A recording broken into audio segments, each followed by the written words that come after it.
More than 20,000 people attended the 24th Zodchestvo Architectural Festival over 7 days. This year, the Trogorna factory became the main ground for the exhibition and business events. The choice of Trogorka, a factory with more than 200 years of history, is symbolic. Not so long ago, its territory was considered rundown, and a lot needed to be done to develop it. That's why this year the festival was held under the slogan "Space afterwards" or "Space we are working our fingers to the bone." According to Andrei Bokov, ex-president of the Russian Architects Union, the design sphere is very susceptible to economic conditions. Nowadays, the cost of design work is decreasing and the number of working architects is going down. A third of graduates cannot find work at present. Nevertheless, this year 450 projects from 9 regions of Russia and from CIS countries took part in the competition. According to Anatoly Barannikov, chief architect of the Samara region, the individual housing construction segment wasn't represented at the exhibition, though it makes up half of all housing put in operation in Russia. All the projects presented are complicated, and there are no simple ones for a common customer.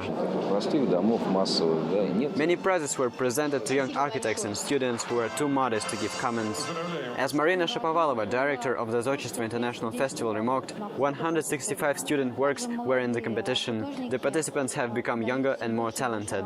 According to Alexander Selemenev, chief architect of the Khabarovsk region, participation in the festival is a good opportunity for young architects to show their work. Many regions from Khabarovsk to Rostov presented their booths at the festival. The Moscow region showed modern projects of social construction. According to Mikhail Khaikin, chief architect of the Moscow region, 3 perinatal centers and 2 maternity hospitals, as well as schools and the Work Skills Construction College, are at the stage of implementation in the region. Moscow's booth was dedicated to the Zil territory renovation, including an 11-kilometer-long embankment, a park, 2 new avenues, and regular modern development.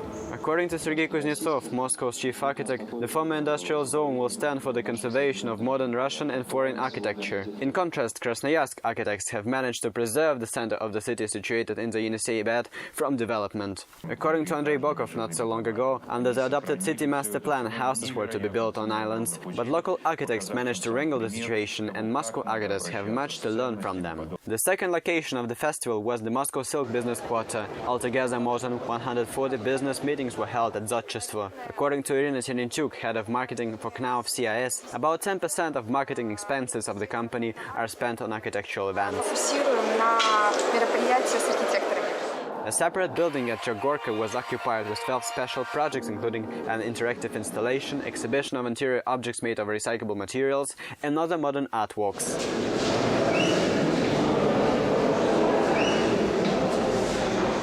Unfortunately, the majority of projects were not in Russian, and one of them was met with raised eyebrows: the exhibition of the Moscow White Elephants, that is, budget-excessive buildings, the Moscow Kremlin among them. From the standpoint of the Wall House Architectural Bureau, a student campus should be opened in the Kremlin, or otherwise it will remain a prison or monastery. According to Andrei Asadov, the Zodchestvo International Festival supervisor, in ancient times, architecture served to strengthen state power, whereas in the Middle Ages it turned man to the creator.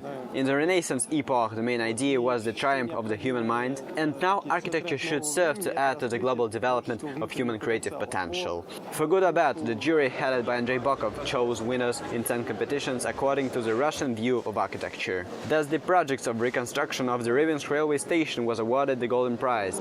От Камчатки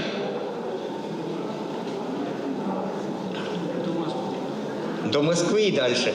The projects of large-scale development of Rostov and Voronezh were also presented with prizes. The jury also noted the Wooden Museum of Science and Technology in Tomsk. According to Nikita Yevain, head of an architectural bureau, any Russian may make a wooden house or barn, but a great number of wooden technologies and know-how are not in demand today. The main prize of the festival, the Crystal Dedal National Prize, was presented to the implemented military historical project and natural open-air museum Kulikovo Pole. According to Sergei Gnedovsky, head of an architectural workshop, the architect's main task was to make the museum's visitors feel that they are in the center of the battle. However, the co-author of the project, Anton Lubimkin, thinks that the museum is a memorial to the Russian field, not the Battle of Kulikovskaya. On the whole, the Zodchestvo 2016 festival showed that architects' understanding of their profession is very diverse.